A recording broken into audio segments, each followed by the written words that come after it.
Hi, Jim Ziegler, Alpha Dawg, and this is the Dawg Pound. My guest this week, a dynamic show. Everybody say hi.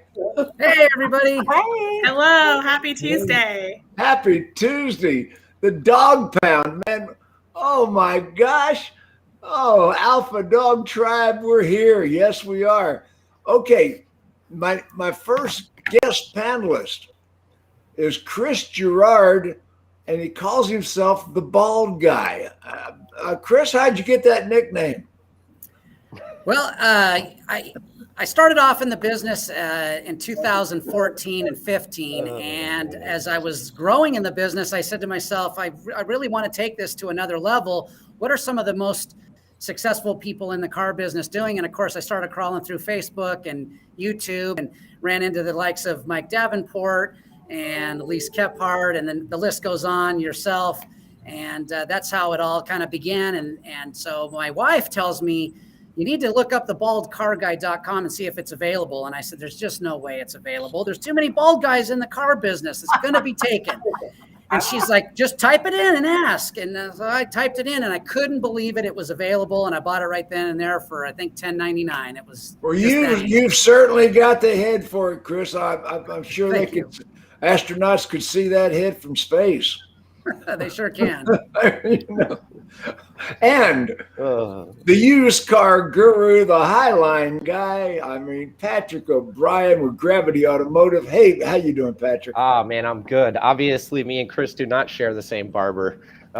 It doesn't look like style is not part of your MO there, not is today. it? No, not today. No, we're moments away any day now from the baby coming. So I've given up on all of that.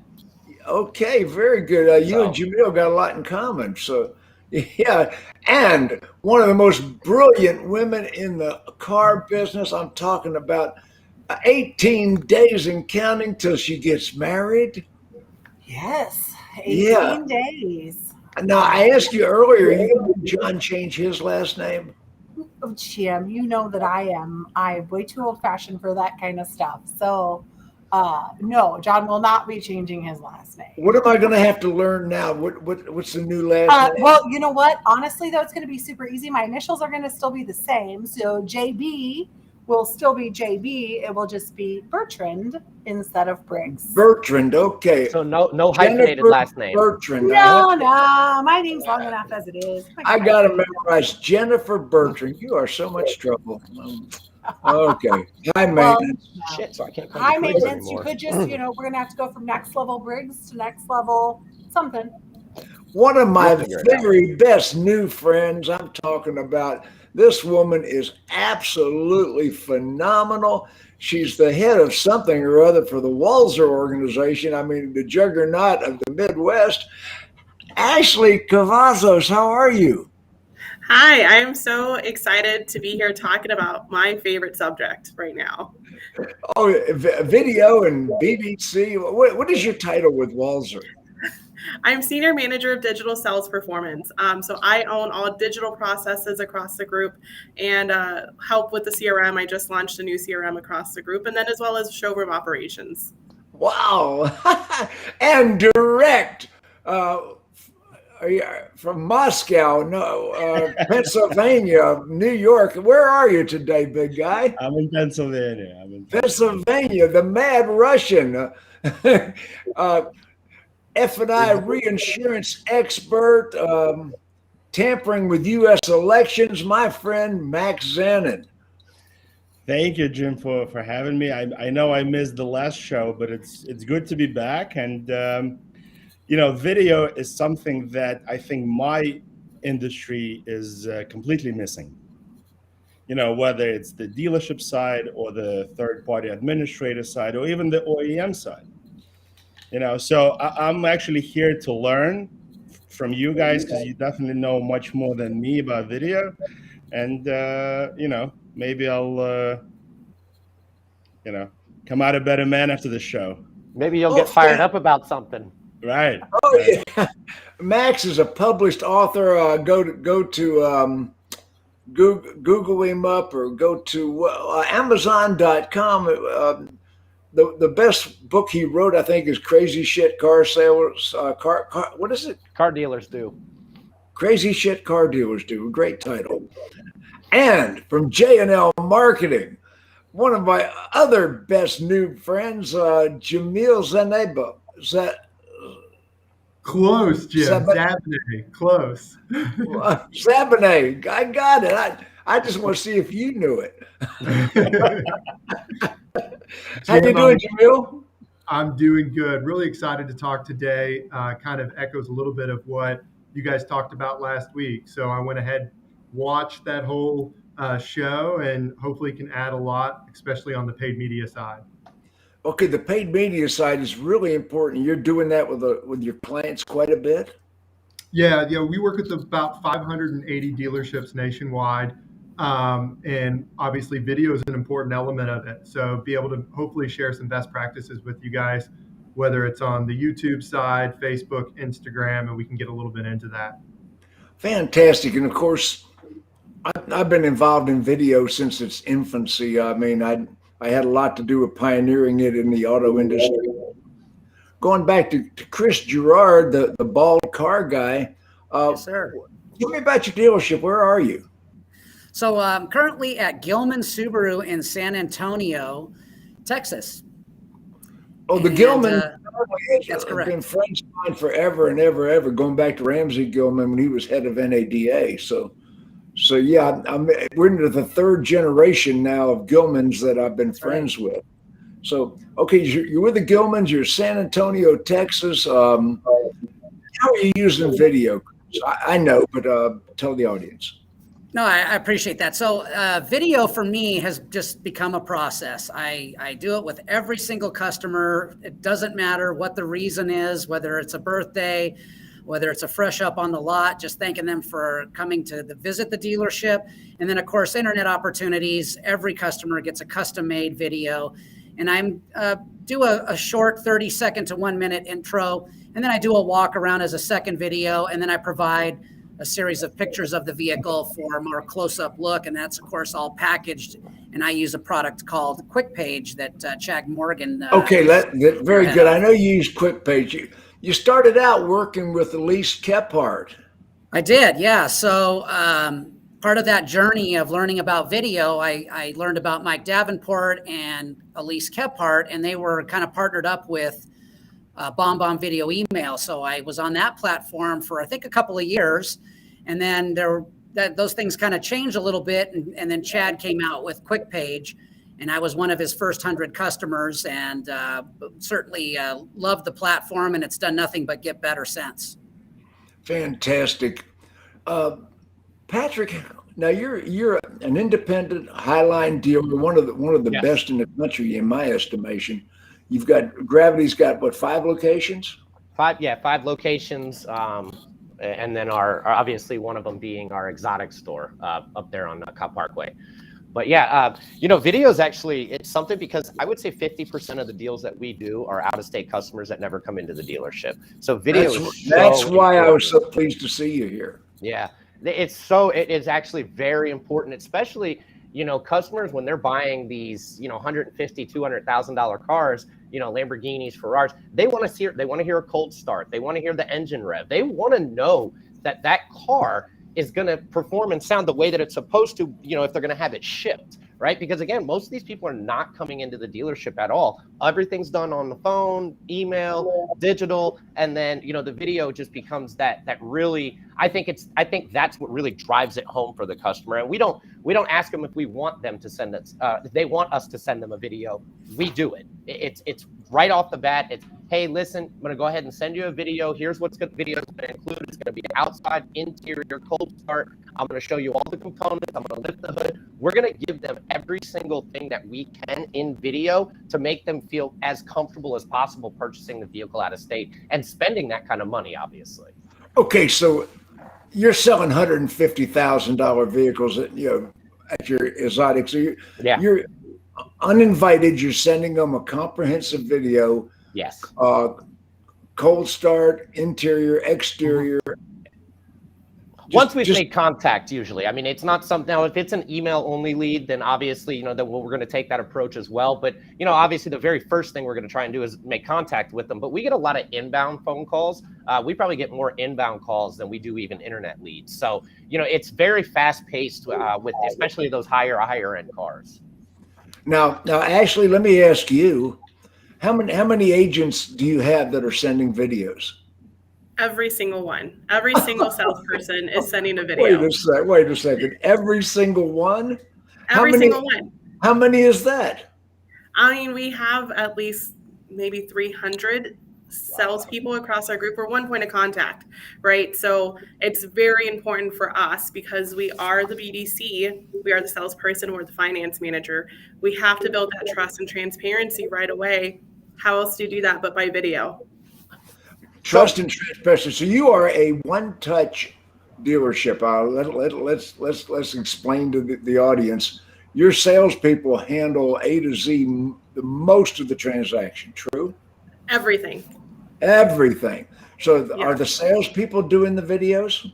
Yes. Salespeople and managers are doing videos.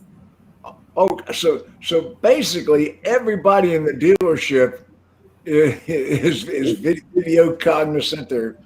It's our culture. There's no other way for us to stay ahead of the game. I love it. So a lead comes in, and you have a lead distribution system. Obviously, the salesperson gets the lead. What's the first thing that happens? First thing they do, obviously, we talk about like text communication is the best way to communicate with a customer. So we're getting that opt-in. We have DriveCentric as our CRM, and it's been a huge help in just embracing that culture of video and texting. So we send a text confirmation. We're sending a video. We get the opt-in. We're doing it through text. If not, we're doing that introduction through email, and that usually helps improve and it has helped our engagement rate as well, because then the customer is like, oh, I see you, let me go ahead and opt into this text message from you. So they see the video. I love that. So you're doing a walk around on the vehicle, I would imagine, and just every phase of customer contact.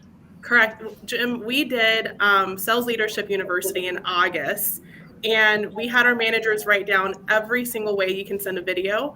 We came up with 53 different points of contact that you can use to send a video. That's phenomenal. Yeah, that is. Fantastic. Jump in there a second, Jennifer. Well, and actually, I had a question for Ashley, because as she's sharing this inspirational top-down dedication that you see with the Walser team, I think so many of us struggle, and like we have requirements, you know, we're looking to see X number of videos that are created, but the accountability, I think, is what a lot of stores struggle with. And I love that you have your managers out there doing it as well. Heck, I just actually finished a customization for our power sports division with trying to layer in even some, you know, automated video from the general managers there. But accountability. So for Walser, I guess this is my question, because you guys are tracking all the data. For every salesperson out there or every sales manager out there that says it is impossible to do a fresh video on every single lead that comes in, have you guys calculated, like, how long does it take your team to actually send the first response video? Because I think that's more important to continue that portion of the conversation. Yeah, so the first response is primarily an introduction to me. Right. And then the walk around is something you do to help keep that engagement going or try to get that engagement or appointment. So if you're doing an introduction right away, 90 seconds, just a quick 90-second, say the customer's name, talk about the source they came from. And I actually have, so we have account executives. These are veterans in our company who are top producers. And they have told me they much prefer video communication over any other communication because they don't have to try to type an email out. And they don't have to think about it. I just say it through video and they love it. Yeah, I share that with my teams all the time too. It's like, if you have writer's block, Jennifer, I'm not good at this internet stuff. I'm like, okay, great. Well, what would you say if they were standing right in front of you on the lot? Say that on camera. Yeah. Well, let me ask Chris a second. Now, Chris, you're seeing this from a different perspective. You're a sales representative. How are you getting the lead, Chris? So in our store, the internet opportunities are round robined out. So the minute I get it, I'm going to, of course, make that phone call, send that text opt-in, and then I'm going to start right on the video. So to answer the question about how quickly I'm getting my package out, I'm getting it out in about 10 minutes to the customer from when I get that opportunity. So that's giving me the opportunity to do that quick 30-second to 1 minute introductory video, and then the walk around the pictures. And I'm actually already uploading as I'm walking back into the building from the vehicle, if the vehicle's here right now. So I looked at your personal videos, your personal Facebook page the other day, and I saw some of your work, and that's why you're here. So we got all levels here now. Now, Jamil, on the other hand, is with a marketing agency, and what are your video applications? What are you doing, Jamil? Well, so let me kind of take a step back. So what I love that I'm hearing is a lot of dealerships are using video for everyday practice in terms of handling leads that come in from a CRM and all that. But I see the opposite. So what I see is most dealerships don't have video content for SEO and for paid traffic. Oh, SEO, search engine optimization, people. Yeah. Okay. So I feel like dealerships have done a fantastic job, or at least the cutting edge ones, using a DriveCentric on the service drive, using like a co-video or an application like that to be able to show the client or the customer kind of the walk around of the vehicle or going over the service inspection. But as an advertiser, when we ask for content from a dealership, it's typically a blank stare. It's, well, is there anything that you can do for us? So hopefully, so they want you to make the videos. Correct. And which is actually the wrong approach. What were you saying, Jennifer? Yes. I said it's because we're stuck and we think it needs to be like a TV commercial, and that's not what it needs to be. It needs to be real. It needs to be engaging. We need to be able to show our consumers or our potential consumers who we are. And I see that like we're rolling out something internally here in Indiana, and it's like, this shouldn't be this difficult. Like, you shouldn't need an actual video production crew. I get it. We want it to be high quality. I totally understand it. But a lot of times you can get there without that. Or, I mean, even to Jamil's point, I think a lot of times I'm working on some subprime stuff. And with subprime, they don't have money for TV. They don't have money for, video production, but they always have a radio commercial going on. And so in order to further saturate that and create different content, like we're overlaying the MP3 from the radio spot onto like value proposition slides for the dealership to create video content for them. So we got to get out of that mindset as a dealer that it needs to be professional video production and I'm going to have to pay somebody to come out here and do that. You can create great quality content or repurpose something that's not a video as a video pretty simply. Jennifer, couldn't agree more. So like we talk about, the video will help sell a car when a lead comes in. If I talk to most dealerships, one thing that they're struggling with is recruitment right now, but there's no videos of any type of recruitment ads on their website or on social. Being able to get technicians, as an example, getting advisors. Most dealerships I talk to are short on that. Doing some biographies on some of your employees and talking about how much they enjoy working at their company. That all can be done very easily with video in the same process for you to do a walk around on a vehicle. Now, Jamil, I know you're not making those videos, but are you advising your people to do that? Absolutely. So I called two of our top customers that I feel like do a fantastic job doing videos on their own. And I asked them, I said, what did it cost in terms of an investment? Because a lot of the stuff that they do does look professional, right? It doesn't look like it's from a web campaign. They said with lighting, green screen, sound equipment, and camera all in, it was about $5,000 to $7,000. That was a number given by both of these people. One has an auto group of 13 stores. The other one has 16 stores. So the cost of having a professional crew come in and come do one commercial is about that, if not less. So it would be the best investment a dealership could make is having some of this equipment, because if they want to do something a little bit more professional, they absolutely can. And they can use it for every aspect of their business. I'm gonna disagree with that, and what I'm gonna disagree with. I don't want professional video. I want it to humanize, and you don't humanize when you have a sterile professional video. It looks like a TV commercial. That is the wrong approach. I see so many dealers that want to do overproduced videos. I would much rather have it be. Let me get Ashley's opinion on that. Yeah. Yeah, no, I completely agree. It should be authentic. We do use professionals to help us record a lot of our videos for SEO, but we are using people in the store, and we want it to be authentic. We want it to be the people you're seeing. It's kind of a mix depending on your message, right? What are you truly wanting to deliver? But I can go both ways. I can go on the Jamil side and getting an external team to come in, or I could also go in with using your in-store video.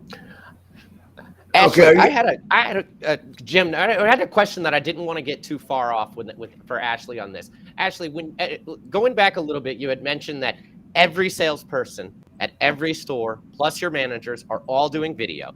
Now, let me ask you, because Jennifer made a point about this, because we do hear this as managers and salespeople, is some people are like, I don't know how to do this. I'm not good at the technology thing. Does Walser, do you guys have like a training program that your sales staff has to go through to ensure that the videos that they're actually sending are up to the standards that you would set for the group?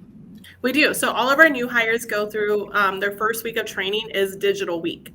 And so we have a trainer who's walking them through. I knew this was going to be good. That's why I asked. Wait. The first week is digital week? Explain Digital it. week. I love this. So they're learning how to answer a lead, how to work in the CRM. They're going through practice walk around videos. We have a rock star trainer. She actually trained. She was a trainer for Disney World, and she's just been an awesome asset to our team. Awesome. But she holds the room captive for the whole week and gets them to understand. Like digital isn't like we used to say, like digital is the future. Like digital is here, it's now, and it's just sales, right? Like digital is sales. If you look at your traffic, it's probably 90% of your leads. So waiting up for that up isn't going to do you any good because they're most likely talking to somebody already. And now I have one more follow-up question for that as well. Uh-oh. Sorry, I was really excited about this because I think it's fantastic. Now, you also mentioned that your salespeople, and Max, I think you might want to jump on this too, because you were asking how your business or your industry is missing it. You said that your salespeople handle it start to finish, right? So they grab the internet opportunity, they're making videos, then they're doing the financing. How have you guys used and incorporated video into the F&I part? So it's funny, Joe St. John actually talked about this at Digital Dealer last week and how digital is really kind of the start of F&I. If you look at numbers year over year, we're having higher VSC, higher PVR numbers across the industry. Why? Because customers want this information up front. So why not do that through video? Why not use it through video, build that transparency? So before they get in the door, whether you're one point of contact or not, they should be meeting your managers before they come in the door and feeling comfortable with them. It shouldn't be that awkward, like I'm here to TO you and I'm going to hard close you, right? So if you build that relationship, it's going to help overcome a lot of the obstacles we've encountered I've been in this industry 11 years, and it's been great to see the fast forward movement we've done across, I think just globally. Well, do you guys have like a whole like presentation in video for F&I or like? It just varies. So for you, Patrick, I actually have my Kansas stores. We have 7 luxury stores in Wichita, Kansas, and half of our business is from out of state. I actually lived there last year for 6 months, worked with them through digital. And that was a big thing is we had to push video. There was a lot of Zoom and we used Snapso at that time. So there was a lot of that one-to-one communication to talk through menus and stuff like that. Excellent. That's Fantastic. awesome. No, and Let me ask you a question. Stores Let me ask you a out in question. Wichita. I lived out there for a while. Let me ask you a question in a second. Max, are you totally bewildered? No, so I'll tell you why I love video, right? So I'm lazy, right? I don't want to read anything. I just want to watch a video, right? And my first introduction to video was at Zappos, right? They make a video about each pair of shoes. I'd rather watch the video than look at the pictures of the shoes. Right. Right. And then I do that with purses. It's incredible, right? If you can make a video about a sneaker, which is incredibly difficult if you think about it, right? It's so much better and so much easier to make a video about a car. Like Patrick was saying, when you start this Lamborghini, it makes a certain sound, right? You can show the, amazing interior, exterior, the infotainment system. But at the end of the day, going back to the laziness, right? People are lazy, right? And that's why most car dealers don't use video of any kind, right? Even though it's actually easier. Right, exactly. Even though it's easier, people are lazy and people are petrified of change, right? So they're going to say, well, listen, we've been emailing them or doing direct mail for the last 2 decades. And I don't know how to use a phone. I don't know how to make a video, and I'm shy, and it's not going to come out any good, right? And sales managers are the same. They're stuck in their ways. So I want to add a little tip on top of what Max is saying here, because that is exactly right. And I think what Ashley has going on at Walser, and you guys got to remember, if you know anything about the Walser organization, they are very dedicated to top down. So what they're able to pull off is not always the same that you're going to run into in your stores. But the number one thing that I can recommend for you to start doing today, if you're going to try to get better at video with your team, is start incorporating a video cover letter for every opening that you have. In order for someone to apply for a job, they need to send you a video cover letter. And I take that a step even further. If I'm working with somebody, because we are not one touch, we've got multiple people, but if they're going to be handling the internet opportunities, then there is going to be a screen type scripting, this is how, like, make a video in order to engage this customer. Or so get it into the interview process, because you're going to weed out those ones that are too afraid to be on camera, that don't want to follow through. And I get it. And I coach teams all the time, and I tell them, because if you're afraid of seeing your face on camera, that's normally what it is, right? You need to get out of your own way. And I have told people all the time, I'm like, just tape a thing over the screen where your face is. If you don't, like, if that's what it is, if that's what's stopping you from selling more cars and making more money, you need to get over it. But for those of us in management, in order to get ahead of that, incorporate a video cover letter for all of your positions you're hiring for. So, hey, Jennifer, you bring up a great point. What we do at our company is anybody that's customer facing, before we even interview them, we ask them to send us a 60-second video of why we should interview them, or why they want this position at our company. And if it's 50 seconds, we don't even look at it. If it's 1:10, we don't look at it, because it obviously shows us they're not able to follow directions.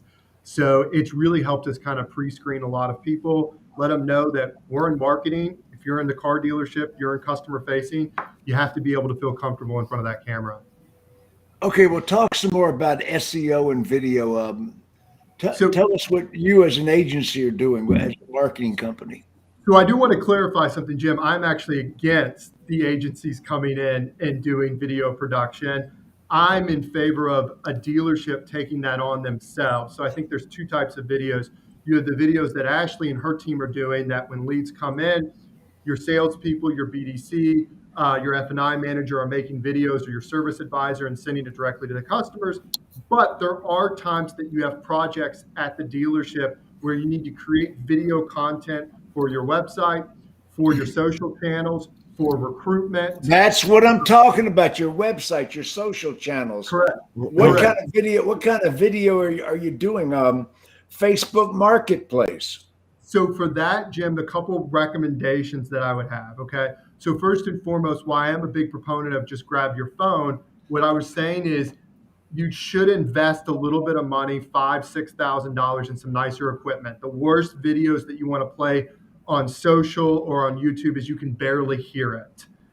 So that small investment of $5,000 to $6,000 is about half of what it would cost to do one commercial with another outside agency. Okay. But listen, and I respect that for dealerships that have the budget. And I work with bigger groups too. But even if you don't have that type of budget, you guys, there are mics, sound canceling mics that you can get to work with a smartphone. So yes, sorry, Jamil, I just want to throw that in there. So don't think if you're hearing what Jamil is recommending and you don't have that kind of budget that you can't do this. You can. Just get yourself a mic. You'll be fine. Okay. Well, the truth of the matter is everybody today is on a webcam. Right. I mean, so Jim, I just want to jump in and I say- mean, this is we're reaching a huge audience with webcam technology and a commercial broadcast platform.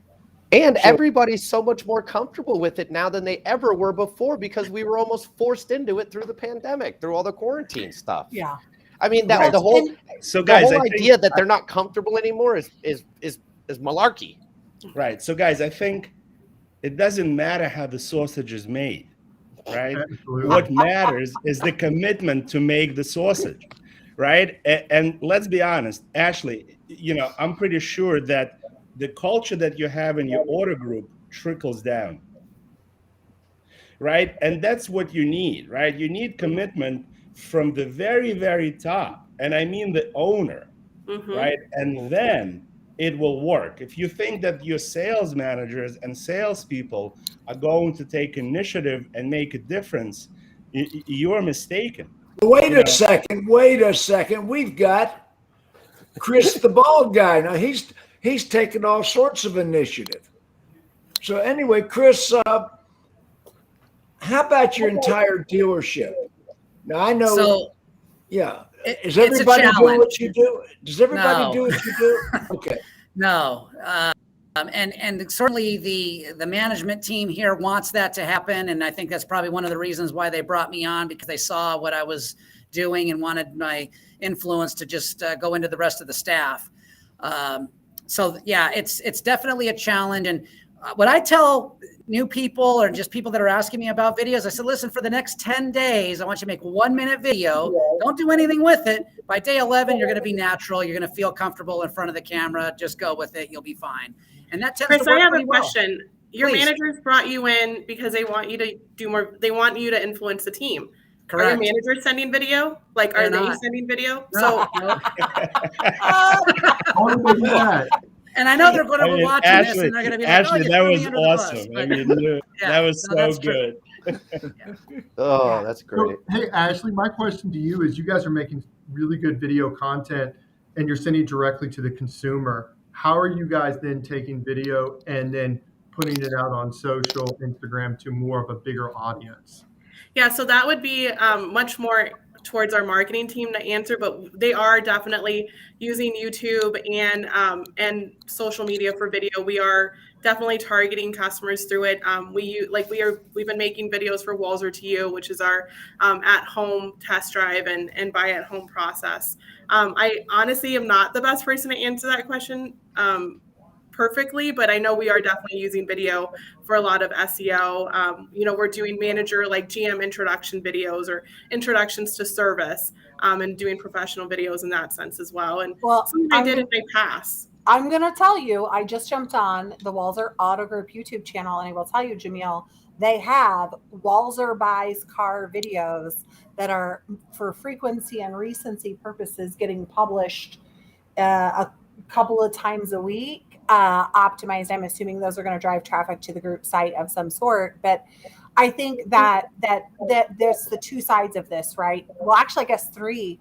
We've talked a lot about how you can use it in your sales process. And I mean, heck, way back in the day when I got into sales, out of the accounting office, Jim, I mean, we got flip cams because you introduced flip cams to the industry. So everyone on my internet sales team. I did what?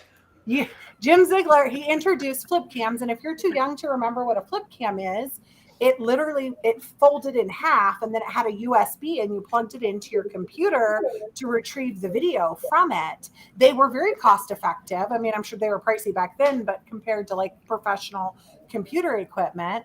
And I think that's why I don't mind the audio, because I've been doing video for going on 11 years now.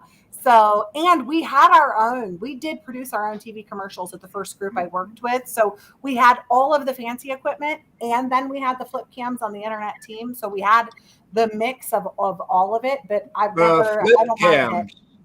The flip cam. But I think they're organically, at least it looks like they're doing a great job. And I think when we talk about the marketing side of it, we have to separate organic from paid placements. And paid placement with video, I think a lot of dealers were really kind of scared about it, because if you remember when video pre-roll first came out, like the buy-in was like 5 Gs. So it was not cheap to play there. Now we've got it not just through YouTube's TrueView, but also the Google Display Network, where you're able to get more of that programmatic feel for video pre-roll at not such a high buy-in price point. Okay, well, you talk about the flip cam. I'm going to use that as an example of our industry is so slow to adapt. Well, in 2003 or 4 or 5, whatever it was, when I stood on the stage at Digital Dealer, I had 400 people in the audience, and I held up a flip camera and I said, "Who knows what this is?" And not one hand in the audience went up. I interviewed somebody in the front row. I did a video interview. Then I went up to the podium and I put it in my laptop and I emailed it to. I put it on YouTube and emailed it to myself as if I were a customer. I had just learned that the month before at the National Speakers Association. Terry Brock was doing a seminar on flip cams. And I basically just took a lot of notes and stole his whole seminar for Digital Dealer. Well, I will tell you, it was 2010 when we were utilizing it at my first auto group that I worked at. So if you introduced it in 2003, 2004, and we were cutting edge, like doing that. And so even today, I find myself struggling and to the point of, for me, I consider it a success if I can get half of my team to do it. If I can get half of them bought in to growing their own business by creating that video content, then that's a success for me, because there's just getting 100%. How many are on your team? How many are on your team? For internet, approximately like 70 some. Exactly. For internet lead handling. Exactly. I'm going to go back to Chris a second. Chris, now, how much communication are you doing with customers that you've already sold? Are you doing any video communication in retro with people that you've already sold? Yeah, so 1-year anniversaries, birthdays, things of that nature, I'll do a quick little 30-second, hey, just checking in, hello. And that seems to be super effective for referral business and repeat business. They really enjoy that, and that's worked very effectively for me. Are your people doing that, Ashley?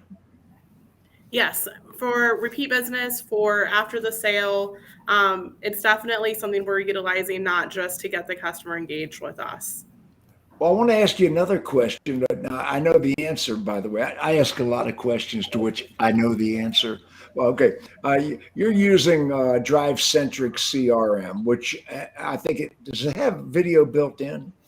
It does. And what's great about it is we have our Surface Pros on our showroom floor. So you can send a video through the CRM, super easy, through your Surface. Or if you need to text the video, then you would go on your phone. The app is probably the smoothest one I've seen of all the CRMs I've used. And your salespeople actually are remotely sending videos through the CRM. Correct. Okay, so the videos are all going through the CRM, the outbounds. Are you doing service department videos? We do. Yeah, we do service videos through True Video, which is another partner that we love. I used True Video 8 years ago. Was a new rooftop at a Mazda dealership. And again, it starts from the top down, right? So my general manager, we had BDC, we had service, and, it was required for every RO, you did a service video. And for sales. Wait a second. For every RO, now, okay, you write an RO, does the certain, I'm picturing this might be the way you're doing it. does the service writer, the client advisor in the service department, do a video of the repair or even upgraded repairs? I think we ought to do this on your car. This is what's broken. Look at the video, and do a video on the repair and send it to the consumer. Jim, we have technicians doing our videos. What? Technician. Well, with True Video, that's really the design, and it even allows for workflows as well. So I think when you're looking at the tool and thinking about your needs, I mean, first of all, I mean, we all know I mean, if you're in leadership and executive, that service absorption is incredibly important to the overall profitability of your business.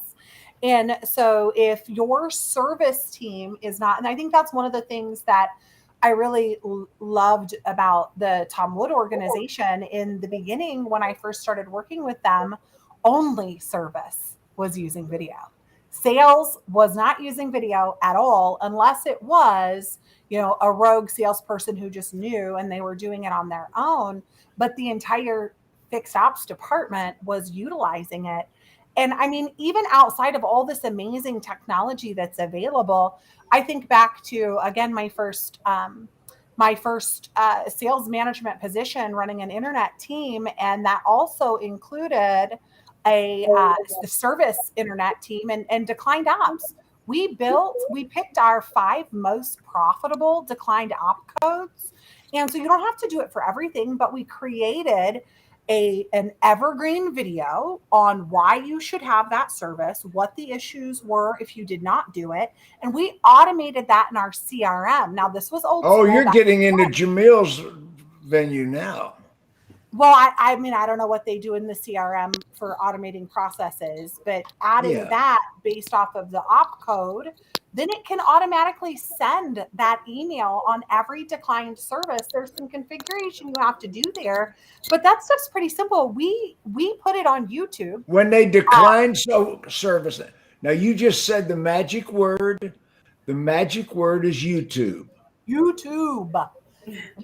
And because something like that, you guys, not only can you use that content in your CRM to try to capture more service dollars, if you have that marked up properly on your YouTube channel, you can come up more in searches. Let's not forget, YouTube is the second largest search engine in the world. And you took away my thunder there. I was going to say that. Okay. Okay. But, it's incredibly important, and you need to make sure that you're leveraging it across, right? If you're doing it in the stores, fantastic. Like what Ashley has going on with her team at Walser is phenomenal. And if you guys can get 30% of the way to the place that she is with her team, that's going to be massive to your dealership's business. But I think there's a lot of things as well. I always live in that I'm an ultra realistic person. And yes, I wish I could get 100% of my teams to do these things, but I know it's not physically possible because we don't have that as that top-down culture yet. So there are things that I do to automate some of that. So we're still getting face-to-face, like a day 3 general manager thank you video. So if an internet consumer has not engaged with your team yet, you can have an auto email go out that is a video from the GM saying, hey, thank you for, researching and asking for information. My name is Jennifer. I'm the general manager here. Just wanted to make sure my team was taking great care of you. Here's my direct contact information. Feel free to reach out. You would be amazed at the engagement and response that goes there. And that takes shooting the content once and building it in and putting it into your process. And also, I love in sold follow-up, by the way, guys, depending upon your lease penetration, in your sold follow-up, put a video, super fun, super easy and cheap to do. Take a video of a used car lot that has a couple holes in it, right? Hey, we got a spot for your whatever, and then put that into your sold follow-up and make it a buyback message that automatically goes out. That's video email coming from your CRM that nobody has to touch, but you're continuing to get in front of your customer with that type of media. To Max's point, like, I'm not going to read a mailer that you send me on a buyback campaign, but if you sent me something like that, and I started that years ago as a trade-in marketplace buying center, we actually did that as part of our initial internet sales process. Was we would send them to try to get those customers because they were so cold to engage, but we've then morphed it into sold follow-up, right? We have a spot for your car, bring her on home, because we've got a spot for her right here. Jamil. Yes, sir. We talked about YouTube. Yeah. Now, Jennifer already blew my punchline that YouTube is the second largest search engine in the world. And what about VSEO, SEO on video? Yeah, we can definitely talk about that. One thing, though, I want to hit on is what people have to understand is the type of audiences that you can target paid for YouTube. So there's a misunderstanding with YouTube advertising. Because it's owned by Google, the network and the audiences are interchangeable with the Google Display Network. So I'll give you an example. That's where I was hoping you would go. Yes, there you go. So let's have some examples of you film a really good video. Okay, let's say you have a remodeled service facility, and you want to hit people specifically with your YouTube video, and you want it to be on pre-roll. Okay, what are some options for you? Option number one is you can just take your DMS. You can segment the data out of, if you're a Honda store, all Honda owners, you can upload that to Google. It has about a 70% match ratio, give or take about 10 to 15%. And you can serve one-to-one ads to those people. And the ad is going to be of your new service department. All right. So that's number one. Number two, if you want to hit people that are actively searching, because Google owns the largest search network as well, you can build what's called custom intent audiences. So these are people that are searching for Honda service, Honda dealer near me, Honda oil change. You can build out what's called a custom intent. You can put the keywords in there. And then sure enough, when they go to YouTube, your video of your remodeled service facility will be played. You can do what's called custom intent competitor URL targeting. You can copy and paste their URL and it'll create lookalike audiences of people that go on those types of websites. You can create end market audiences. So the reason why I bring all this up is the CPMs of $30, $50, $70 that people tried to sell 5-10 years ago, and I still saw a couple of vendors actually come across. You can go very, very targeted for about a couple $100, $200 to $300, and you can hit these people directly on YouTube.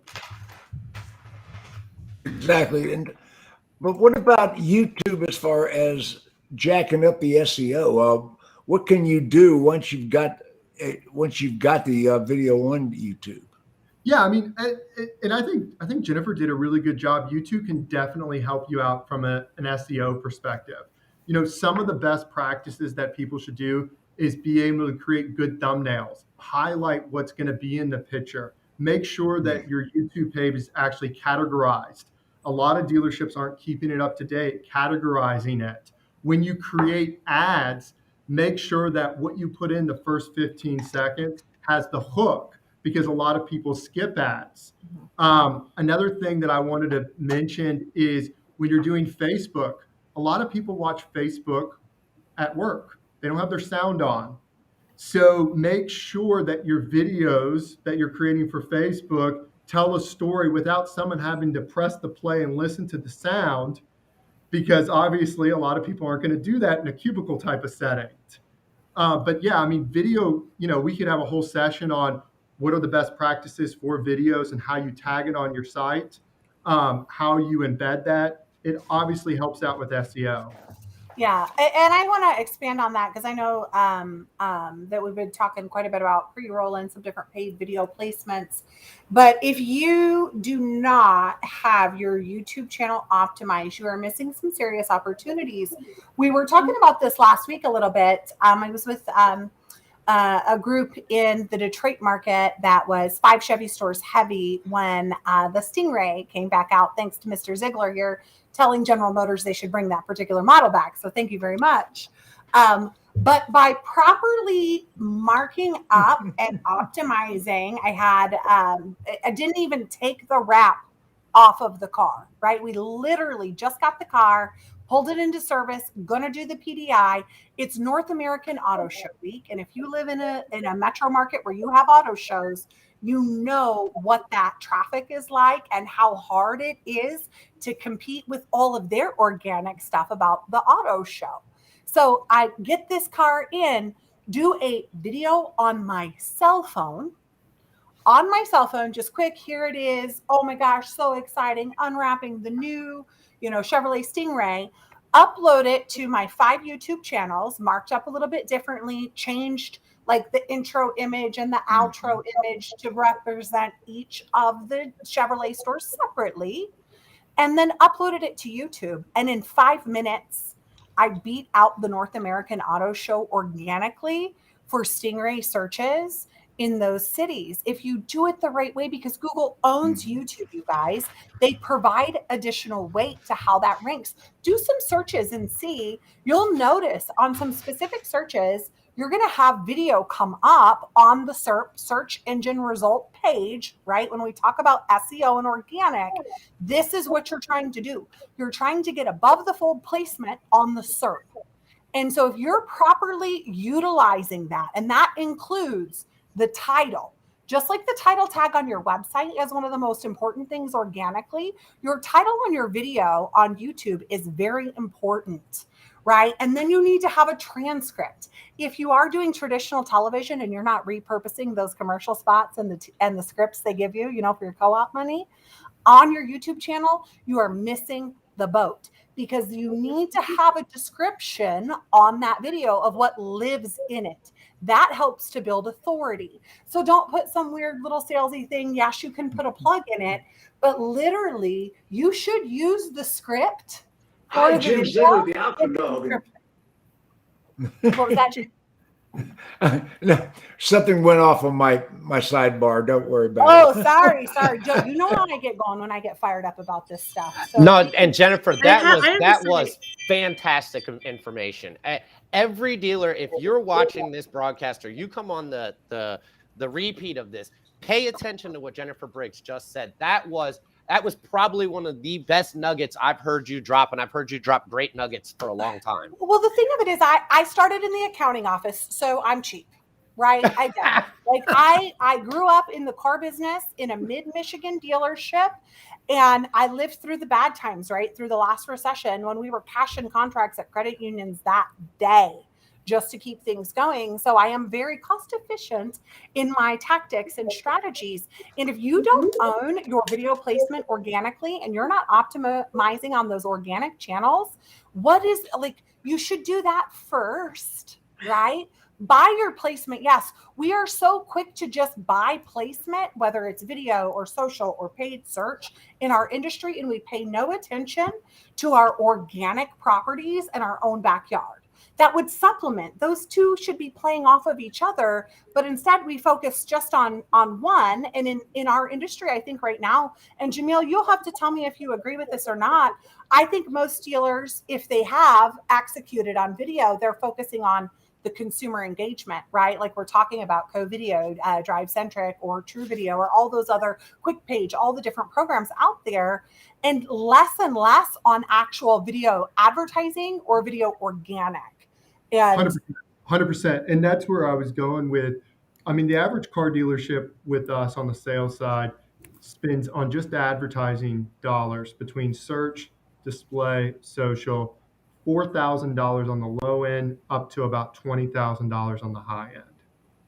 So to Jennifer's point, take some of that money and invest it on what content you're pushing out there. Okay, before you start throwing money at the problem. And that's what we push a lot of our dealerships to say. Let's invest internally, because what we're going to be posting, if we are going to be doing video, needs to get engagement. It needs to bring awareness into your dealership on the way you want to be highlighted. So couldn't agree more, Jennifer. Ashley, jump in a second. It's crazy to me that we have to have these conversations now. Like I was doing this 10 years ago. I know, I was right? doing marketing for a dealership in Texas, and we had like a new Roush Mustang land, and I'm there like on the trailer getting that video of it. I'm like, why are we still having to educate people on why they're not doing this? It's how many videos are watched on Facebook alone, right? Mm-hmm. Like, what is it? 10? I think I saw a stat that was like 10 billion videos a day or views a day on Facebook. It is insane. And for me, I think we got to look at it. We are so slow to evolve, to Jim's point, but making sure that, and if you're a salesperson like Chris, not just the video content that you're creating to send to your customers, but if you're looking at a model like Mike Davenport, right? Mike Davenport has monetized his YouTube presence as a sales professional because he creates such engaging content. And a ton of it. Ton of it. So I'm buying a Tahoe from him this week. Are you? Oh, Of course. Wait a minute. Wait, you're buying a Tahoe from who? From Mike Davenport. He has 422,000 followers. And it's because he gives good content to consumers that helps enable trust. I mean, some of his videos, I'm even like, wow, I'm crazy that his auto group's okay with him doing this. That was after years of proving the value of doing works. video, though. He didn't add in some of those that we might consider as old school managers a little controversial till after he had a huge following and a huge subscriber base. And some of those were to what Ashley and Patrick were talking about, like videos of him in his Camaro, like squealing out, or teaching his daughter how to do burnouts. Like, it doesn't always have to be salesy professional content. We live in a world of organic video, and Vine is dead, and now we have TikTok, but we have people who are YouTube famous for doing stupid. We are broadcasting on YouTube right now live. We are live I'm broadcasting into 5 or 6 different places with this show right now. One of them is my YouTube channel. Yeah. And a friend that couldn't be on with us today, Bobbie Herron, is doing my video SEO on that channel. So we're broadcasting, 5 different places, but always on my YouTube channel. Yeah. So and embed that content back on your website. If you go to Jim's website, you notice he has videos from his YouTube channel embedded, and include links to your website in the description of the video. You create more authority. It's just like creating an internal linking strategy on your website, right? Where you have a splash page that comes down to this and this. You're creating depth, which shows authority and quality to Google. So I'm glad you brought that up, Jennifer, because if you look at the screen, you can find all my videos and my training videos on ZieglerOnDemand.com. Thousands of videos of me, by me, of the people you see in front of you. This video will end up on Ziegler On Demand. It will end up on my YouTube channel. It will end up on LinkedIn. This video is being redistributed all over social media, and it's being maximized for SEO by my good friend Bobbie Herron on the route, which is going to be on YouTube. Yep. So Jim, I have a question for you. On all those videos, are they all personalized? Are they all authentic? I believe they might be. What is your opinion? That's a big key in all of this, is you have to have personalized videos directed for your audience, whether it's consumer or marketing for SEO. It's got to be authentic. You want to create transparency. And when we talk about the consumer piece, I just want to hit on this for a moment, is personalized video is where it's at. And that's one thing that I have kind of had my eyes open to, because when we were on a previous platform or even through our previous CRM, we weren't able to distinguish how many of our videos were canned. And we couldn't understand, like, we're sending all of these videos. Why are we not getting engagement? Because they weren't personalized. They weren't saying the customer's name. They weren't talking about the car, the make and the model. And when we changed over, we had reporting that showed us, hey, here's your personalized videos. Here's your canned videos. And we started increasing personalized over canned. the engagement shot through the roof. And so Now, I just Ashley, hit that button. that must have been a question to which you knew the answer. Are my videos personalized? I mean, you were kidding, weren't you? No. So Ashley, would you say it's safe to say that video is now the bus for the Walser Auto Group? Totally. Yeah. Video is a huge focus for us. We have balanced scorecards. We talk a lot about in this industry, and this is a totally different subject, but we're so like spiff driven and everything. And we've kind of changed a lot of that around. If you were at Digital Dealer last week, you may have seen the DEI panel by our CHRO, but we have increased base salaries, and we're very focused on leadership being driven by what you're doing to develop your team. Part of that balanced scorecard is, what is your team's personalized video percentage? What are they doing from video to lead? Mm-hmm. Look at the bald-headed car guy, the bald car guy here. That's I mean, awesome. how did you get? How did you get that name anyway? No. Well, obviously it's an attribute, and like I said earlier, my wife, I had a yellow pad, and I was writing down all these different ideas for URLs, and I had the bald car guy on there, and I basically just drew a line through it because I really just didn't think it would be available. And my wife just said, type it in and see if it's available. And again, it was, and so here I landed. Well, I looked at your personal Facebook page. I looked at what you're doing with the dealership, and you're one of those self-actualized salespeople because your management is not requiring this. You somebody mentioned earlier, rogue, and that definitely fits me. One thing Mike Davenport taught me was stop asking for permission, because a lot of times the management is so narrow-minded, they don't believe that it's going to happen. And I just decided that I'm going to listen to that and do what I think is right, and it's been successful for me. And let me ask you this, Chris. We've been on for an hour. Are you one of the top salespeople in your store? Are you one of the top salespeople in your store? Well, admittedly, I'm not, and that's because I've only been at the store for a month now. Okay, all right, fair enough. But I have been a number one salesperson in the past. He was the number one salesperson where he came. Yes. And the reason why I was asking that was because I figured you would have been on the higher end, and you are going to be on the high end. He was the number one where he came from, and he's about to knock off the number one here. That's right. Okay, we've been on for 1 hour. I mean, we have done one heck of a show. I mean, look at the input. Look at the content from Jamil. I mean, J&L Marketing. If you're looking for a marketing agency, look no farther. J&L Marketing out of Louisville, Kentucky.